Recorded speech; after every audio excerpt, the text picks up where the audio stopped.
তো পীর সাহেবের বাড়িতে এক মাজার আছে, সেই মাজারকে কেন্দ্র করে প্রতি বছর ওরস হয়। মুরিদ সে গরিব মানুষ, ব্যবসা বাণিজ্য করে খায়। তারপরে তার একটা গাধা ছিল, সেই গাধার উপরে সওয়ার হয়ে বাজার ঘাট করতো, মালপত্র আনা নেওয়া করে ওই দিয়ে তার জীবিকা নির্বাহ। একদিন তার গাধাটা মারা গেল। সেই রিসালার মধ্যে লেখা হয়েছে যে লোকটা তখন গাধা মরেছে, এর আর কিচ্ছু নাই, জমি জমাও নাই, খাবে কি করে, খুব দুঃখ পেল মনে। আর এই গাধা যদি মরে কুলে পড়ে থাকে তাহলে দুর্গন্ধ হবে। সেই জন্য রাস্তার পাশে ঝুপড়ি, তার একটা বাড়ি, ওই বাড়ির পাশেই রাস্তার পাশেই একটা কবর খুঁড়িয়া তার মধ্যে গাধারে শোয়াই দিয়া দাফন টাফন করিয়া কবরের পাশে বসে আর দুশ্চিন্তা করতেছে যে আমি এরপরে বাঁচবো কি করে, খাবো কি, ঘুমায় মানে চোখ বুঝে বুঝে কাঁদতেছে।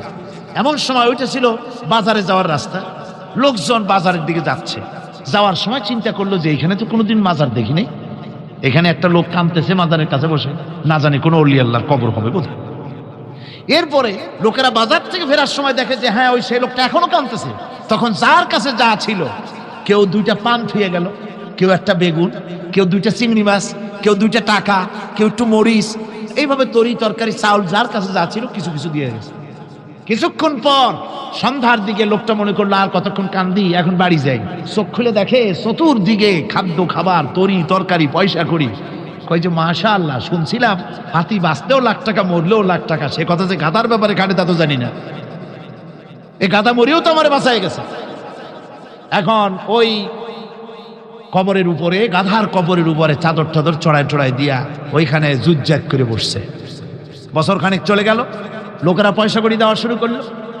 এরপরে সেখানে সে ইট পাটকেল জোগাড় করলো, একটা বিল্ডিং তৈরি করলো, সামনে সাইনবোর্ড লাগায় দিল হযরত গেদা শাহ রহমতুল্লাহ আলাইহির মাজার। মানুষ প্রতি বছর ওরসে এখানে জমা হচ্ছে, টাকার অভাব নাই। এখন এই লোক যার মুরিদ, সেই পীর সাহেবের কাছে অন্যরা এসে কয় হুজুর আপনার মাজারের আর বরকত কি, আপনার মুরিদের মাজারের কাছে মানুষ ভরা, টাকার অভাব নাই। পীর সাহেব কৌতূহল হলো যে ও আবার একটা মাজার পাইল কোন। তারপরে একদিন ওই মুরিদকে ডেকে বললো, বাবা সত্যি কথাটা আমারে কও, এই মাজার কার?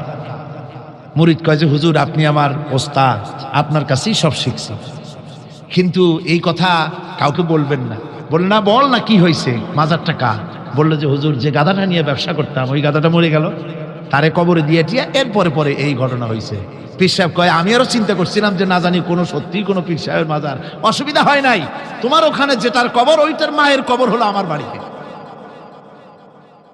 মানে ওই বাচ্চা গাধাটা পীর সাহেব দিয়েছিল তার। আমার ভাইরা, আপনারা আশ্চর্য হবেন, বাংলাদেশ